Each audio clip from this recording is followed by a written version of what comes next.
Yo, get the fuck over here because the MK11 reveal was hype as fuck!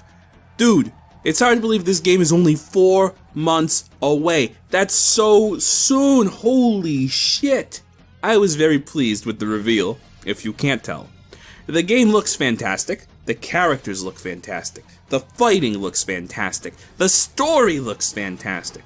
Now, don't tell anyone this, but Papa Mitch screen recorded the entire live stream. Sorry, Ed. But I just want to talk about everything that's revealed, give my thoughts on it when it's applicable, as a lifelong Mortal Kombat fan, and just do my part to spread the hype. So first things first, we know 8 characters already confirmed to be playable and in the game from the footage they showed. 9 if you count pre-order bonus Shao Kahn.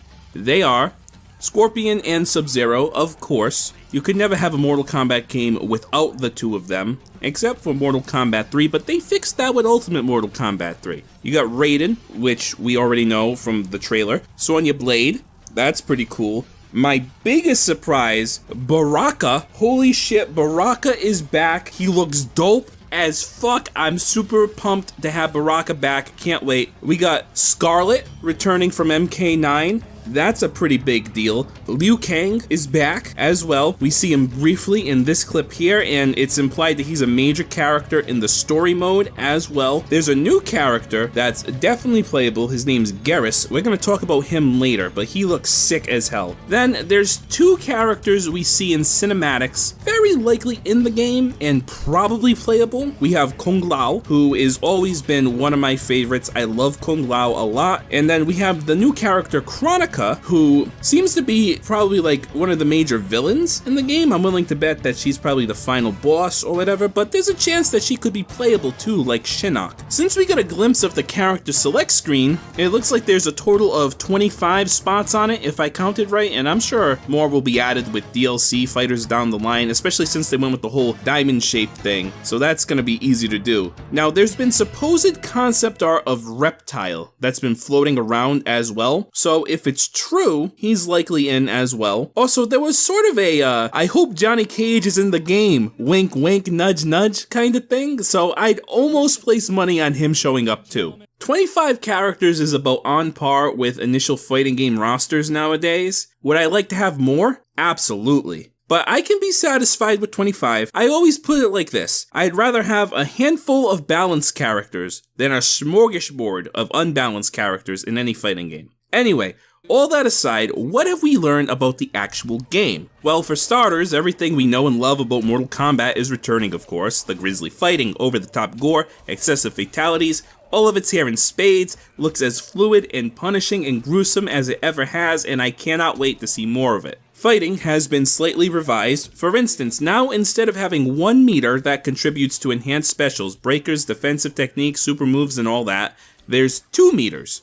There's 1 for defense, and 1 for offense, pretty much enabling you more maneuvers and possibilities with your resources. I like this as a change in theory, I think. Obviously, I haven't actually played it, so I don't really know, but the reason I think I like it is because having a separate meter for defense means you can probably do things now like a block breaker and then confirm that somehow with an enhanced special for a juggle without throwing away your entire bar of super meter. It also looks like X-rays are gone, or rather reappropriated into a new mechanic which is called a fatal blow, and that becomes available when your opponent's life is reduced to 30% or less. Essentially, it's an X-ray, but without the X-ray part. As we saw from the footage, it appears you can still do things like combo into a fatal blow, much like how you could do with X-rays, and now these supers don't appear to take any meter. I'm a bit weary about it because meter-based supers have a sort of risk-reward factor, and this, it seems like they're just giving you a super for free. And I can potentially see it being abused in the form of very easy upsets with matches, or on the flip side, potentially giving a major disadvantage to a player already losing when the meta of a fighting game should be fairly neutral throughout the entire match, at least in my opinion,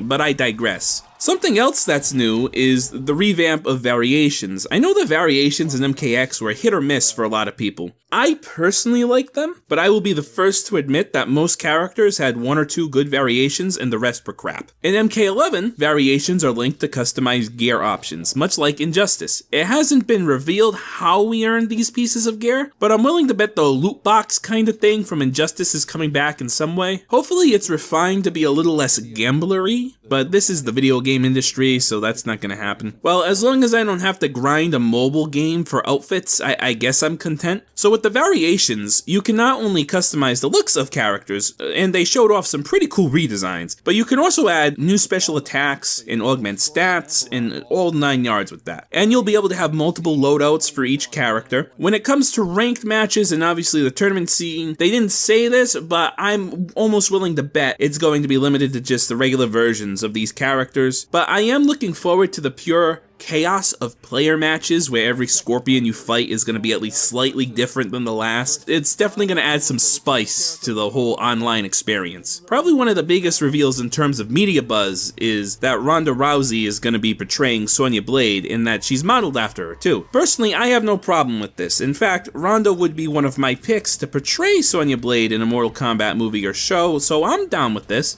She also, from her interview, appears to be a genuine fan as well. The Kombat cast is also returning with reveals for gameplay and characters. The first one's going to be on January 30th. They teased it with a brief glimpse of something zooming by the logo. It's hard to tell what it was, but I have a strong hunch it's potentially Cabal, since one of his signature moves is that speedy dash he does. We also got a taste of the new character Garrus, who looks like an absolute behemoth, and I love it. He reminds me of a mix between Jax and Tremor, and he's got some time manipulation aesthetics to him. His design is badass as well. I can't wait for that. And yes, we have confirmation of the story mode, which is a direct sequel to MKX, and the main plot seems to be divided between 2 things. You got Dark Raiden going around and killing all of Earthrealm's enemies, and then the new character Chronica trying to correct all the timeline ruining Raiden's done in the last 2 games. It's been confirmed that we'll have situations of old timeline and past self characters running into their new timeline versions, so I can't wait for the epic Liu Kang versus Liu Kang and Raiden versus Raiden showdowns that are inevitable. The timeline crossing is also good in my opinion because it'll allow them to bring back so many of the iconic characters that were killed in MKX, either in-game or in the comic. Usually I don't like it when stories do the whole alternate timeline thing because it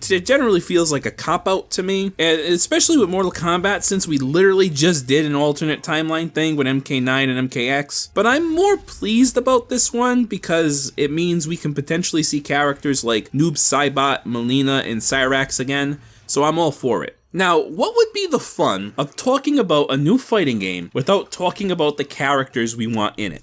If I could have a pick of 3 characters to see return, here's who I'd want. And I'm gonna make it a bit harder and make them characters that are not necessarily given or obvious. So people like Johnny Cage and Reptile are out for this one. I'm trying to be a little more niche, maybe? Or better yet, I guess a better phrase would be characters that aren't exactly MK royalty, but are still well-liked characters that we either haven't seen in a while or I feel like they haven't done the most they could with them yet. First up, Rain.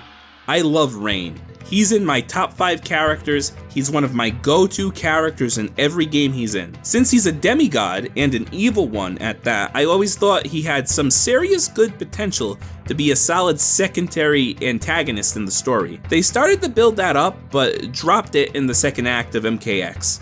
So I would love to have him back, especially because I was so bummed he wasn't added to MKX as a tribute to Prince after he died. Now's the time, Ed. Keeping with the ninjas, I want Smoke in some capacity. I was stoked to finally have Human Smoke be more than a secret character in MK9, but I'm also really starting to miss Robo Smoke too. The revelation in MK9 that Smoke is actually a straight up demon who's possessing the body of a child is something I think they can really capitalize on in both terms of story and gameplay, and I want to see more of him. Besides, now Grandmaster of the Lin Kuei Sub-Zero probably has some interest in restoring his former best friend to life. Lastly, I think now is the time for Fujin. We were teased with him in MKX, but we never got him, and I think having the whole secondary Protector of Earthrealm thing would work really well with the evil Raiden angle they're going with. Plus, they can always do a lot of cool things with Fujin's wind powers. At the very least, I want like variation parts for Raiden to make him look like Fujin. At least give me that, guys. Alright, that's about all the time we have for now, but I'll be definitely tuning into the first Kombat cast to see who Speedy McGee is. But for now, tell me, are you guys excited for this game? Who would be your 3 picks for the roster?